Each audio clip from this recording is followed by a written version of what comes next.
spécial, je pense, au niveau du canal communautaire. Je suis accompagnée aujourd'hui de Régis Bérubé et de Taylor Fortin. Nous allons vous parler là, d'une une petite cérémonie spéciale qui a eu lieu samedi dernier concernant nos pompiers bénévoles pour la ville de Témiscamingue. Donc, si j'ai bien compris, Régis, il y a eu une cérémonie pour rendre hommage aux différents pompiers la semaine dernière en collaboration avec la ville de Témiscamingue. Oui, c'est bien ça. C'est une soirée de reconnaissance. Et puis, pour rendre hommage aussi aux pompiers qui sont retraités. OK. Et puis, ceux que ça faisait 5, 10, 15 ans, 20 ans, 30 ans, 40 ans. Ça fait que c'est... Ça a eu lieu. Ça a eu lieu à la gare. Et puis, le monsieur le maire était là avec le conseiller des pompiers, Jean-Louis Soulard. Et puis, on le remercie beaucoup d'avoir venu, puis ça a été un vrai succès.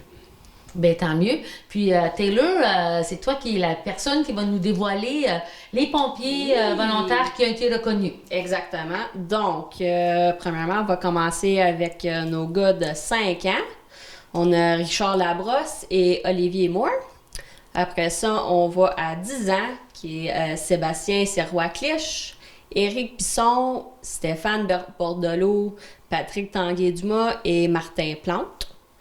Ensuite, on monte à 15 ans, Léo Desjardins et Kelly Presso. Et ensuite, à 20 ans, on a Mitch Rousseau et Jérôme Charpentier. À 25 ans, Richard Barbe. Et après ça, ça monte à 30 ans. Mario Fortin, Roger Colette et Pierre Bélanger, notre chef. Et puis, à 40 ans, notre plus vieux, M. Régis Bérubé. Oh là là, on peut voir là, qu'il y a plusieurs pompiers bénévoles que ça fait longtemps qu'ils sont là, qui donnent de leur temps. Merci beaucoup, c'est super, super apprécié. Et M. Régis, vous êtes le doyen de tous ces beaux pompiers-là. Oui, c'est en plein ça. Bien, félicitations. Plus de 40 ans au service des pompiers. Il doit y avoir des fois que c'est pas si facile que ça, hein, en tant que job, là. Ouais, je le prends comme ça vient. Ouais, sûrement, là, mais quand il y a des feux, c'est jamais plaisant, des feux, mais des fois que c'est plus difficile qu'eux autres. Quand tu vois une maison complète, démolie, des gens qui se retrouvent à la rue, ça doit pas être toujours évident. Non, il faut faire des décisions vite faites.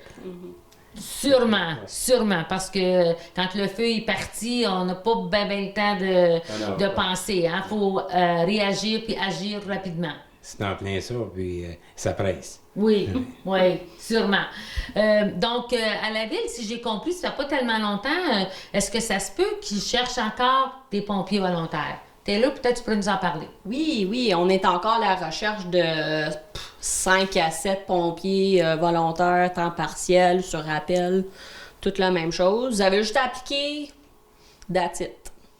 Okay. C'est nous autres qui fait la formation pour vous. Donc, parce que chaque personne qui devient pompier volontaire doit suivre une formation. Oui. C'est quel genre de formation? Tu peux-tu nous en parler un petit peu? Oui, bien ça s'appelle pompier 1. Le niveau-là. C'est un cours d'à peu près, au total, 2 ans. Mais c'est quelque chose qui est obligatoire aux provinces de Québec pour devenir pompier volontaire. OK. Mais... Puis est-ce que c'est en ligne ou est-ce que les gens doivent comme aller le samedi pour toute une journée ou comment ça fonctionne? Juste, si des fois, il y a des gens qui pourraient être intéressés, puis juste pour donner de l'information. Honnêtement, on est encore en décision de ça à cause de la manière que moi je l'ai faite, ça n'existe plus. C'était tout en ligne, là ça l'est plus, puis là avec le COVID, c'est on marche là-dessus.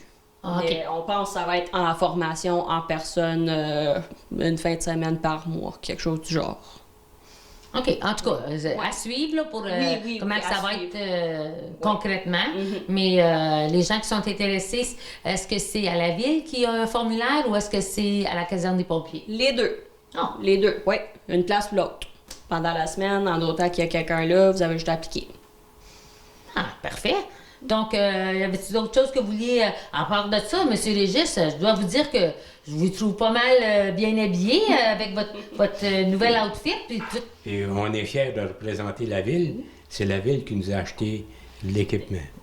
Donc, un gros merci à la ville de Témiscamingue. C'est un honneur de travailler pour eux autres. Bien, je pense que ça fait professionnel et puis c'est vraiment... je pense que vous méritez bien ça, quand même, avoir un uniforme là, officiel comme pompier. Donc, d'autres choses à rajouter? Non, c'est pas mal tout ça. Fait que... Bon, mais en tout cas, félicitations à tous les pompiers que ça fait plusieurs années qu'ils donnent de leur temps pour nous garder en sécurité, hein, on va se le dire.